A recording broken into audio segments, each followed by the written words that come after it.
ഈ അപമാനിക്കലും ഈ അശ്ലീലം പറയലുമാണ് ഈ ഗവൺമെന്റിന്റെ പ്രകടന പത്രിക. നിലമ്പൂർ ഉപതെരഞ്ഞെടുപ്പിലെ പരന്ന വായനുള്ള സ്ഥാനാർത്ഥിക്ക് വാക്കുകൾ ഉപയോഗിക്കാൻ അറിയില്ല. അതുകൊണ്ട് അദ്ദേഹം പലതും പറയുന്നത് അങ്ങേയറ്റം അപമാനകരിക്കപ്പെട്ട വാക്കുകളാണ് അദ്ദേഹം പറയുന്നത്. 75,000 രൂപ വീതം കൊടുത്ത് 12 ആളുകളെ സർക്കാർ നിയോഗിച്ചിരിക്കുകയാണ്.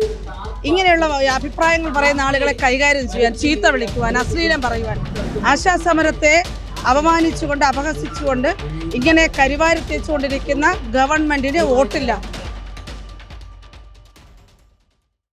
നമസ്കാരം. ആശാവർക്കർമാരുടെ സമരം 129-ാം ദിവസം പിന്നിടുകയാണ്.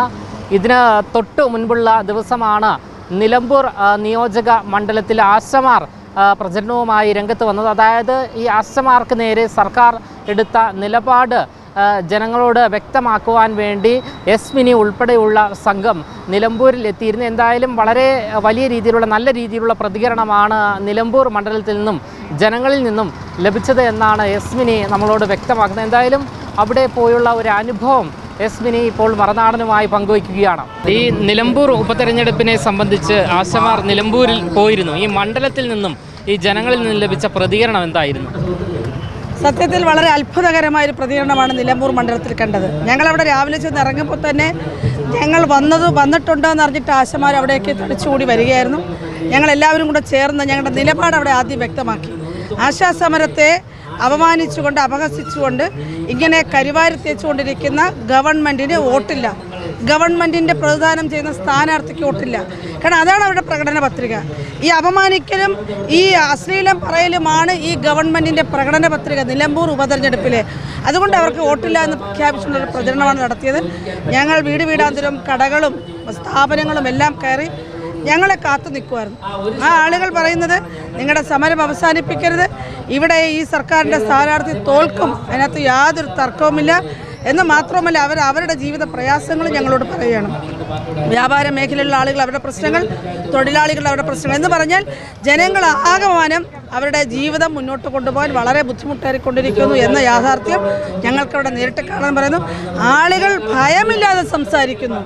സാധാരണഗതിയിൽ മാധ്യമങ്ങളുടെ ഒരു ശ്രദ്ധയിൽ വരുന്ന കാര്യങ്ങൾ പറയാൻ അവർ ബുദ്ധിമുട്ടും.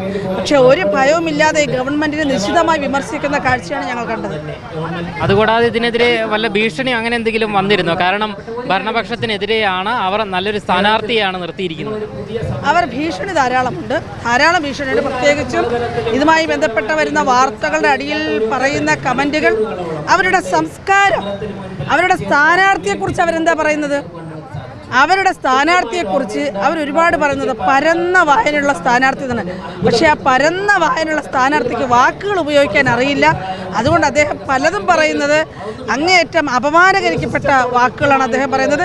അത് ആ ഗവൺമെൻറ്റിൻ്റെ ആകപ്പാടൊരു നിലപാടായിട്ട് മാത്രമേ കാണുന്നുള്ളൂ. അതൊട്ടും ശരിയായൊരു കാര്യമല്ല.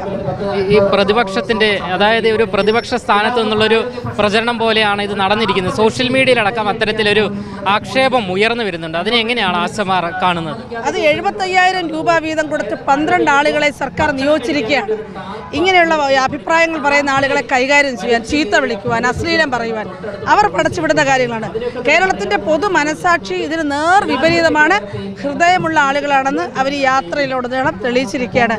അതുകൊണ്ട് കേരളത്തിൻ്റെ ഒരു നവോത്ഥാന മൂവ്മെൻ്റായി പോലും നമുക്കിതിനെ കാണാം.